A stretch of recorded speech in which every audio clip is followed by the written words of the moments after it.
রাস্তার অবস্থা ভাই একবারে বাদ একটা গাড়ি দিলে আমার তো গিয়া প্রাইভেট বাজাছে তাও অতিরিক্ত বার টাকে বাইন দিলছে টয়লেট আসে।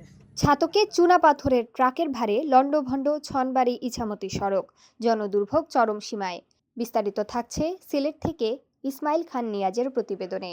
সুনামগঞ্জের ছাতক উপজেলার ১ নং ইসলামপুর ইউনিয়নের ছনবাড়ি থেকে ইছামতি বাজার পর্যন্ত গুরুত্বপূর্ণ গ্রামীণ রাস্তাটি এখন এলাকাবাসীর জন্য মরণ ফাঁদে পরিণত হয়েছে।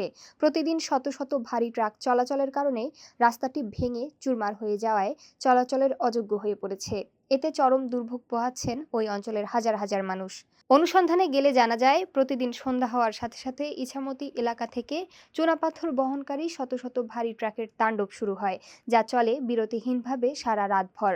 গ্রামীণ এই ছোট রাস্তাটি মূলত হালকা যানবাহন চলাচলের উপযোগী হলেও ধারণ ক্ষমতার অতিরিক্ত ওজনের পাথরবাহী ট্রাক চলাচলের কারণে পিচ ও খোয়া উঠে গিয়ে বিশাল বিশাল গর্তের সৃষ্টি হয়েছে। সামান্য বৃষ্টি হলেই এসব গর্তে পানি জমে মরণকূপে পরিণত হয়। এমনকি রাস্তার বিভিন্ন স্থানে পিলারের লোহার রড বেরিয়ে বিপজ্জনক অবস্থায় রয়েছে, যা যে কোনো সময় বড় ধরনের প্রাণঘাতী দুর্ঘটনার কারণ হতে পারে বলে মনে করেন এলাকার জনগণ।